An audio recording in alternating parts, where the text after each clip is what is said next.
Ah, let's see. The first thing I want to do today is I want to acknowledge, let me get my background set.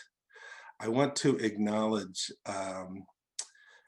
a holiday that is celebrated by many people around the world, primarily Hindus, called Diwali. It's also known as Deepavali or Diwali. And it's a festival of lights that's, as I said, mainly celebrated by the Hindus. It's a 5-day festival. And according to Wikipedia, it is celebrated during the Hindu lunisolar month of Kartika, which is right now. The festival is widely associated with the goddess Lakshmi. But besides honoring all paths to the one, the other reason I wanted to bring it up, and I thought we could just take a moment with this, is it says that this is one of the most popular festivals of Hinduism. It symbolizes the spiritual victory of light over darkness, good over evil, and knowledge over ignorance. And I thought, what a beautiful celebration. And I think it's something that really fits our world right now. And I thought if we could just take a moment and honor the spirit of Diwali, the festival of lights, and just for one moment in silence, spread our light all across the world, knowing the victory of light over darkness and knowledge over ignorance in a world that needs it so much.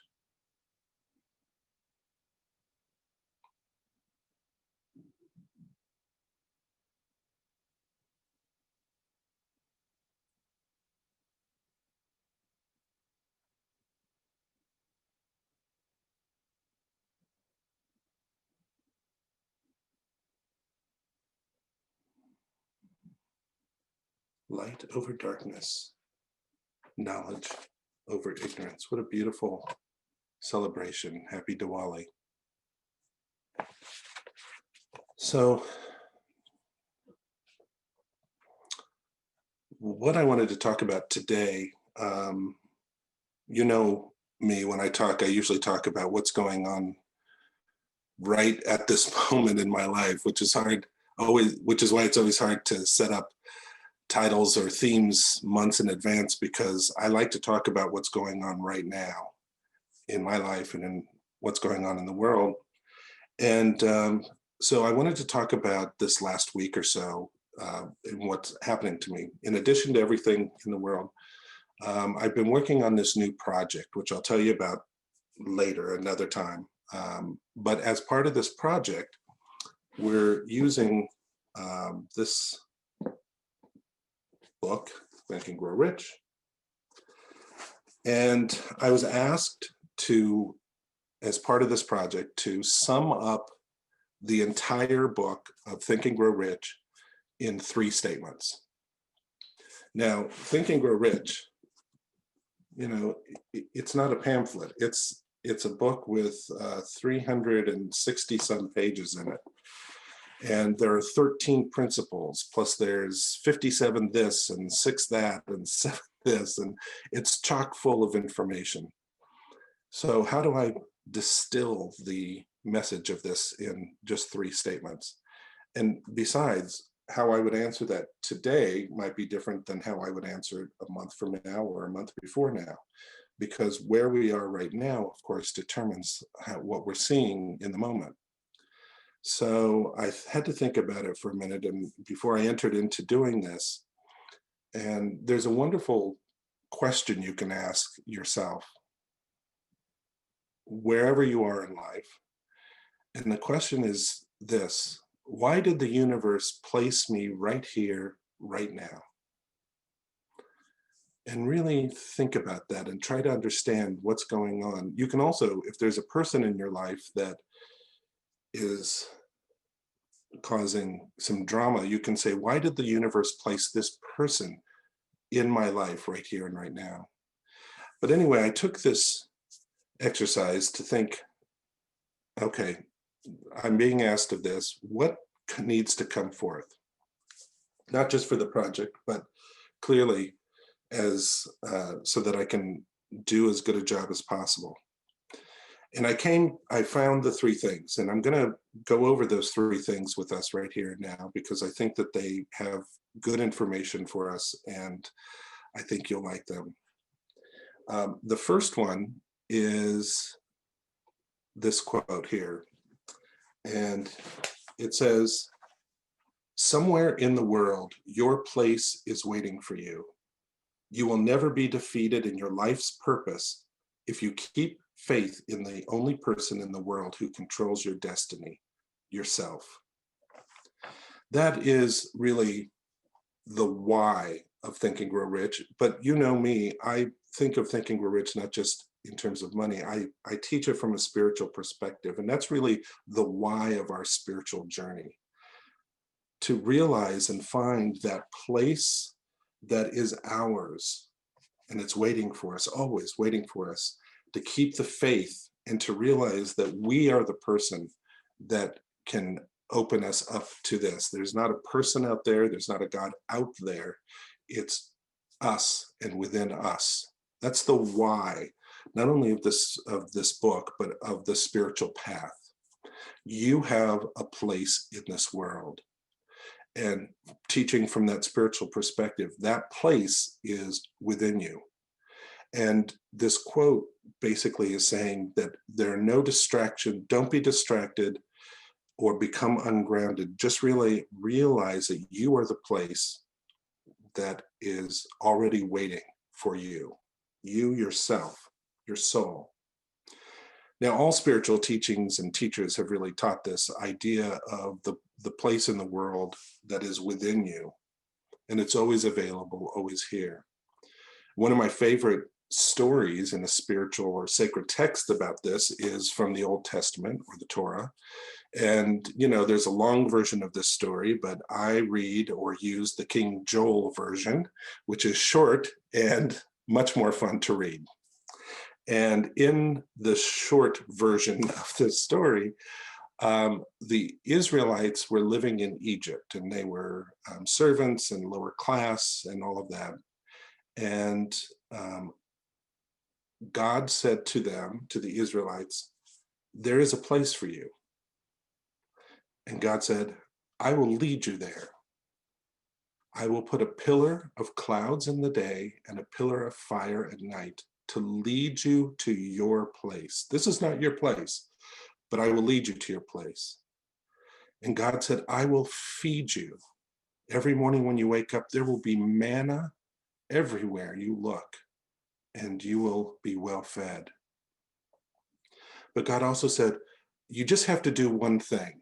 I'm going to lead you out of this place that's not right for you to the place that is yours. In this whole world, there's a place for you. I'll lead you there, but I just ask one thing of you. I'll do all the work. You just have to do one thing, and that is keep me first." Pretty simple. I'm going to do all the work, so just make sure that you keep me first. No other gods before me. He gave them the 10 Commandments. That's the first one. No other gods before me. Just keep me first. Very simple. Great. So, long story short, God made a lot of things happen. Moses, they fled Egypt. The Israelites fled Egypt. And one night when they were camping, they had fled out and they were all camping together. Moses said to them, to the people, all these people, "Hey, you guys," that's, by the way, a direct quote from the King Joel version. "Hey, you guys," comma, Moses said, "you all stay cool, because I'm going to run up that mountain behind me. I have to go up there and commune with the Lord and get taught a bunch of stuff that I'll come back and I'll share with you." And all the people said, "Great. How long are you going to be gone?" And Moses said, "I think God said 40 days. So I'll see you in 40 days. Stay cool. And remember one thing, keep God first." They're like, "Great." Moses goes up the mountain, communes with God. Now, he was supposed to come back down in 40 days. And on the 40th day, he didn't come down. what we're taught when we study this story is that they started counting from the day he left. The day he left, that was day one. Moses, on the other hand, started counting the next day, which was the first full day that he was gone. So on the 40th day, he didn't come back yet, according to the way they were counting things. And they panicked. They completely got scared. They were sure that something had happened to Moses. So the first thing they did is they go to the next guy in charge and they say, what are we going to do? And he says, oh my gosh, well, give me all your jewelry and let's make a golden calf. And now golden calves are have been worshipped by many different civilizations, including the Egyptians. So it really was a symbol for them of the Egyptian gods. And they're like, maybe that God can help us. Well, you know, God and Moses were looking down and they saw all this happening, and God was very, very angry with them. And he and Moses had a conversation, and long story short again, they got off light, but instead of this journey being a short journey, you know, which would take weeks or months to get there, because it's not like it was halfway around the world, it was just from here to there. Instead, it took them 40 years. They wandered around for 40 years. And the reason I like this story is metaphysically, what it means, of course, it means a lot of different things metaphysically, but for today, what it means is that by becoming distracted from source, then what happens is we delay the very thing it is that we want. And by by focusing our attention on anything other than the one thing we focus on, which is spirit, that oneness, which we teach every single week, every single class. It's in every single page of the textbook, The Science of Mind. Instead of focusing on that and keeping that first, it's very easy to get distracted by the golden calves around us. Now, here's why this is important here.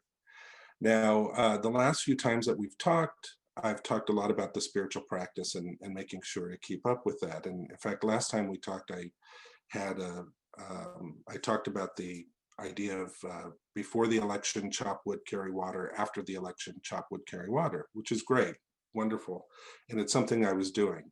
Election day was a week ago last Tuesday. And, you know, I worked all day, polls closed, we were watching TV. We've been binging The West Wing. Do any of you love The West Wing? It's such a good show. If you have Netflix, it's amazing how timely that show is right now. Besides, it's just a good show. But we were binge watching West Wing, and we'd stop and say, well, let's just check in on the election. I'm sure many of you were doing the same thing. And, you know, it was looking like Tuesday night that the election was going one way. Wednesday morning, I woke up, thought, let me just check in. Things kind of looked the same, but as Wednesday went on, I would check in and things started shifting and changing. And by Wednesday afternoon, I don't know about you, but I was obsessed. I started just watching on my computer. I had two browsers up at the same time, and on one I was watching live television, and on the other one I had the election results, and I kept clicking refresh. I wonder if anybody else did this too. I kept clicking refresh to see, because the votes kept changing constantly, and things started changing, and so every time I refreshed, it was like another thing, and I just became obsessed about it. But then as I watched it further, it started going this way, and then this way, and then this way, and then this way. And the next thing I know, I'm out of oneness. I am in fear. I am like the cork on the ocean. When news looked one way, my mood was one way. When news looked the other way, my mood was the other way. And I was suddenly out of oneness. I've been on this spiritual path for many, many years. And I found my golden calf instantly, so quickly. That's how fast we can get distracted by things by events, by people, we can get distracted by everything around. That week was all up and down, up and down. It still is, by the way, but that week especially was up and down. I track my sleep on my Fitbit, and my sleep went way down that week, not only in terms of quantity, but also in terms of quality. I was in it. I was suddenly not in the world, I was of the world, and I had lost my way. This is serious stuff going on in the world. We know that. It's very serious what's happening right now. But the question I ended up asking is, when all of this is going on in the world around me, am I better in my fear or am I better in my power? Can I participate with what's going on in the world and be a brighter light while I'm the cork in the ocean, panicking or happy, not happy, happy, not happy, or while I'm staying connected to the truth that is the oneness? Which way am I a better, which way is better for me as a spiritual person? And how do I keep this God of oneness as my priority? Because knowing who we are, of course, makes all the difference, 100% of the difference. There is a place for you. Spiritual teachers say that it is within you. And don't forget it by focusing on golden calves like I did that time. If they had waited one more day for Moses to come back, if they had waited one more day, they would have had a completely different outcome to the story. It wouldn't have been 40 days of wondering. They would have gotten to that place very quickly if they had not been distracted by the golden calves of fear and worry. They were on their timing, not God's timing. And yet God said, do one thing, just keep me first. Keep me first no matter what. Our job is to keep God, the light, the one mind, spirit, the universe first, no matter what. I had forgotten that week, but boy, I got to tell you, when I remembered it in my spiritual practice, when I came back to it, it was like drinking a cool drink after being out in that desert. It was so great to be back in the power that comes from knowing who you truly are. The world out there is uncertain. It always has been. It always will be. That's why we're told over and over, Jesus said, be in the world, but not of it. We're told over and over that God is your source, not Biden, not Trump, not the government, not the news, not your family, not your job, not your bank account, nothing else. Spirit, God, no other gods before me. Now, as I often say, that sounds great, but how do I do it? Now, if you remember, I said that I was asked to come up with 3 statements that encapsulate all of Think and Grow Rich. And that first one was really the why of Think and Grow Rich and why of our spiritual journey. But there were 2 others. The next one is one of his most famous sayings, which is a quitter never wins and a winner never quits. Now, when we do a spiritual reframe of that, what he's talking about here is consistency and priority. Spiritual practice every day so that you remember your source and you are less likely to follow that golden calf. Spiritual practice every single day. Be connected to spirit every single day. The other quote is, let me just find it, is here somewhere. Here it is. Yeah. Every adversity is in reality a blessing in disguise. That was the third quote. And for me, I felt like that not only summed up that book well, but it really does sum up the spiritual path well. It really means about creating a different way of seeing every single thing that happens to us and around us, to see it in that connected way. Later in another book, he said it in a different way. He said, in every adversity lies the seed of an equal or greater opportunity. It requires us to see adversity as an opportunity, requires us to see things in a different way. How does that look in the world? Well, let me tell you very quickly the story of one of my heroes, or I guess you could say one of my sheroes, Stacey Abrams. You all have probably been reading about Stacey Abrams, who ran for governor in Georgia in 2018. And she's made a lot of news in this particular election. Let me just read you a little bit about why she is a demonstrator of this idea that every adversity is in reality a blessing in disguise. So she ran for governor of Georgia in 2018.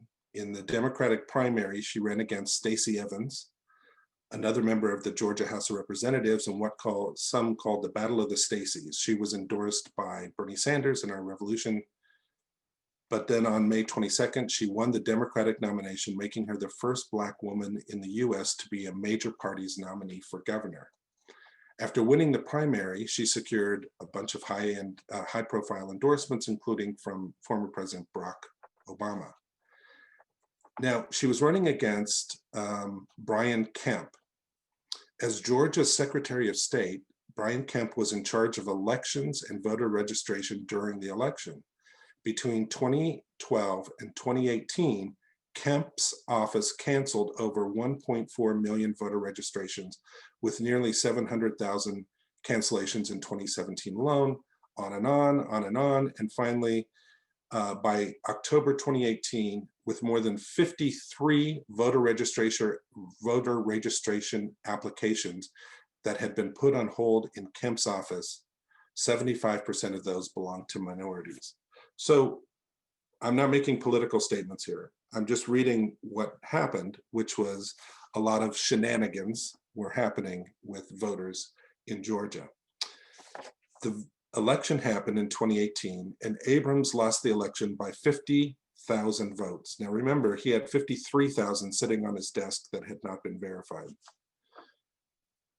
Abrams considered, but ultimately did not mount a legal challenge to the election results. In her speech ending her campaign, she announced the creation of Fair Fight Action, a voting rights nonprofit organization that sued the Secretary of State and State Election Board in federal court for voter suppression. We also know now from the news that she went on a campaign in Georgia and in other states to bring as many people to register to vote and to vote as absolutely possible. And people are saying that she is a primary force, if not the primary force, for Biden's vote win in Georgia. She had an adversity, but she turned it around. As he says, in every adversity lies the seed of an equal or greater opportunity. She turned it around. She didn't stay a victim.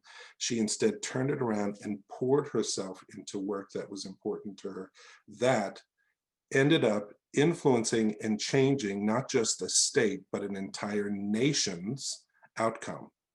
I know things are the way they are right now, but in terms of actual voters, she really made a huge difference. She, for me, is such a great example of this idea that adversity does not need to stop us. It can actually spur us on to greater things.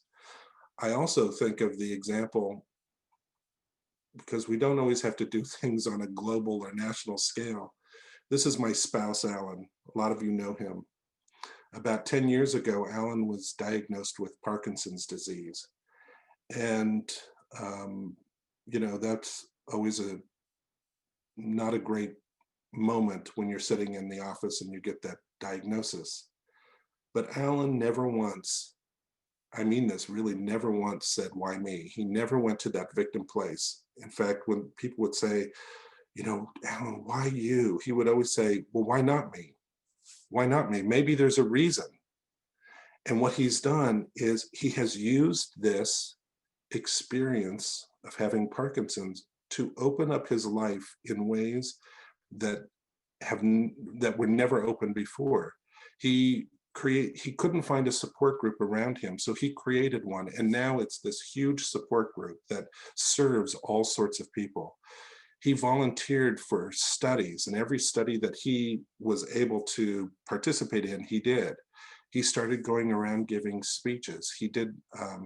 He helped create this national conference, which is now an annual conference called the Day of Hope, where they talk about not all the things that this disease takes away from people, but all the ways that you can live fully while having Parkinson's, and all the great things that they're discovering every single year. And he even keynoted at that one of the years. He's talked to people all around the country and the world, and he has this thing. People would never know it because he would never tell you, but every day he's on the phone talking to people all around the country, encouraging them, helping them, telling them they can do it.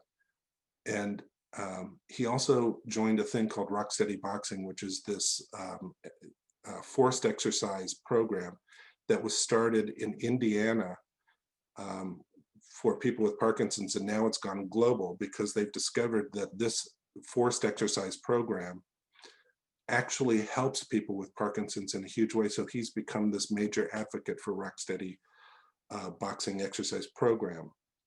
It has changed his life for the better. And in one of his talks that he gave, he said, you know, I would never wish this on anyone. I still wished I didn't have it, but on another level, this in a way has become the greatest opening of my life. That's taking something that happens, an adversity, and turning it around into an equally greater opportunity. He now has a community that is so big and so amazing, and he supports them so fully, and they support him. That's what we're talking about here. When we talk about these words, these three ideas that I picked from this one book, it's not just words. These are actually clarion calls for us. These are ways that we can live our life so that we have a different experience of it, so that we are less apt to go and find the golden calves around us. You have a place in this world. You belong. That's not what I meant to put up, sorry. You have a place in this world. You belong. Every day, stay connected. And when things happen in your life, and they will, big and small, if they happen in your life or in the world around us as things are happening, just remember who you are and be the light that is needed right now, right where you are, No golden calves, no procrastination, no victimhood, one with God, connected, active, moving forward. That's how we, like all of those who follow Diwali, have victory over darkness and knowledge over ignorance. We are the light right here and right now. So happy Diwali, everybody, and let's celebrate that light in the world.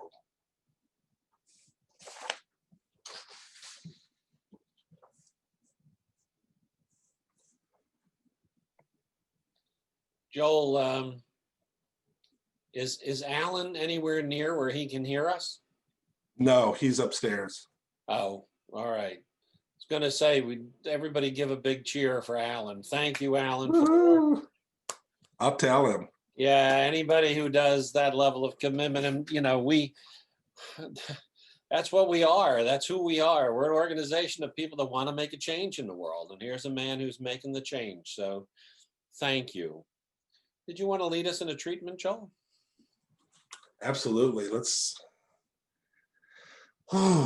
always take that deep breath. Boy, when I took that deep breath coming down off the roller coaster of election week, this is that manna that God promises us if we stay focused on the one.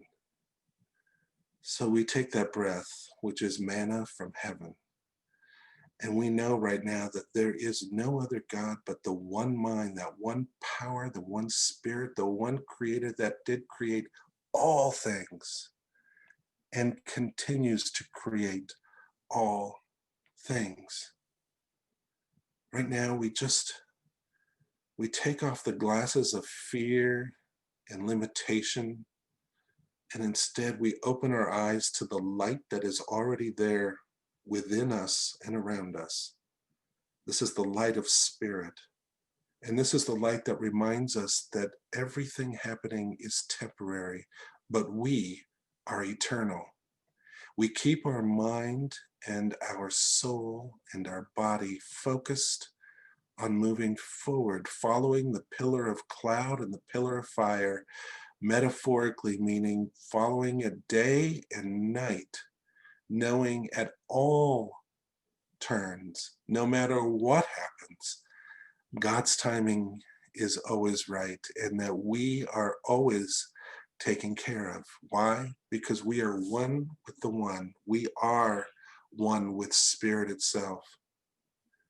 And in this moment where we also join with the millions, I don't even know how many millions or hundreds of millions of people around the world celebrating a festival of light, which celebrates knowledge over ignorance.